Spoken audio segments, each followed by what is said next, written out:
बिहार विधान परिषद के लिए राज्यपाल कोटे से 12 नामों का जो मनोनयन है वो हो गया है। 6 सीटें जो है जनता दल यूनाइटेड कोटे की है और जो 6 सीटें वो भारतीय जनता पार्टी की। ऐसे में जो नाम आज मनोनयन किए गए उसके बाद दोनों ही पार्टियों में कहीं ना कहीं रार छिड़ी है। जो नेता हैं वो अब दुखी नज़र आ रहे हैं। अगर बात की जाए तो हिंदुस्तानी अवाम मोर्चा ने भी एक अलग मोर्चा खोला है इस मनोनयन को लेकर। कहा गया कि आपसी जो समझौता है, बातें हैं, वो नहीं की गई। ऐसे में जनता दल यूनाइटेड में साफ तौर पर नाराज़गी नज़र आ रही है। जनता दल यूनाइटेड के वरिष्ठ नेता और प्रवक्ता राजीव रंजन जो हैं वो नाराज़ नज़र आ रहे हैं। इस क्रम में उन्होंने कहा है कि जो कर्तव्य, जो काम कर्मठ जुझारू कार्यकर्ता ने पार्टी के लिए किए हैं उन लोगों को नज़रअंदाज किया गया है।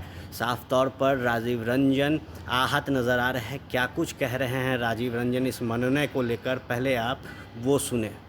मनोनयन के सीटों को कैसे देखते हैं सर?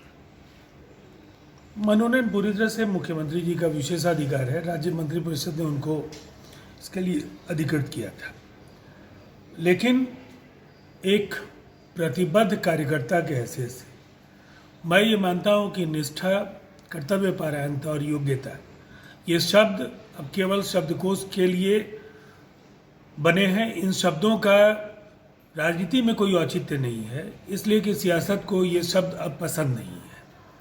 कास्ट समाज भी ठगा महसूस कर रहा है? निश्चित तौर पर कायस्तों के लिए तो ये अस्तित्व संकट का दौर है। हिंदुस्तान को और इस राज्य को अनेक विभूतियों को देने वाली यह जाति आज अगर अपने अस्तित्व को बचाने में असमर्थ दिख रही है तो निश्चित तौर पर ये इस तंत्र के लिए भी एक बड़ा सवाल है। आप दुखी हैं या नाराज़ हैं? मैं आहत हूँ, इसलिए कि मैं एक निष्ठावान कार्यकर्ता हूँ। पार्टी के और भी लोग नाराज़ हैं क्या सर? मैं नहीं जानता। आपने राजीव रंजन को सुना, उन्होंने साफ तौर पे कहा कि जहां मुख्यमंत्री नीतीश कुमार को ही तय करना था, वही अधिकृत थे कि कौन से नाम होंगे जो मनोनयन के लिए जाएंगे।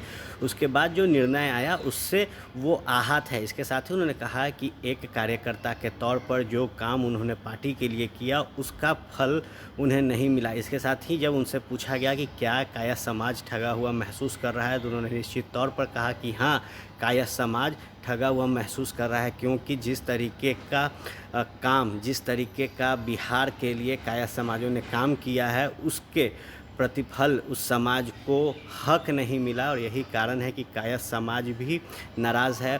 और उन्होंने साफ तौर पर ये कहा कि पार्टी के और नेताओं का नहीं पता, लेकिन फिलहाल जो निर्णय जनता दल यूनाइटेड ने मनोनयन के लिए लिया एमएलसी के लिए, उससे वो आहत हैं। इस दौरान उन्होंने साफ तौर पे कहा कि जो लोग भी पार्टी के लिए बड़े पैमाने पर काम किए, संगठन को मजबूत करने की कवायद रखी, उन लोगों को साफ तौर पर शीर्ष नेतृत्व ने नज़रअंदाज कर दिया है। अब देखने वाली बात होगी कि जहां मंत्रिमंडल को लेकर बिहार के सरकार पर कई सवाल अपने ही पार्टी के नेताओं ने खड़ा किए, वहीं अब जब मनोनयन का लिस्ट तैयार हुआ है तो जो नाराज़गी है वो जनता दल यूनाइटेड की तरफ से नज़र आ रही है। अब देखने वाली बात होगी कि भारतीय जनता पार्टी के नेता किस तरीके से अपना रुख रखते हैं इस मनोनयन के ऊपर। बहरहाल बड़ी खबर है कि इस 12 सीटों पर जो विधान परिषद के लिए बिहार में मनोनयन किया गया है उसमें जनता दल यूनाइटेड में टूट और जो रार है वो नज़र आ रही है।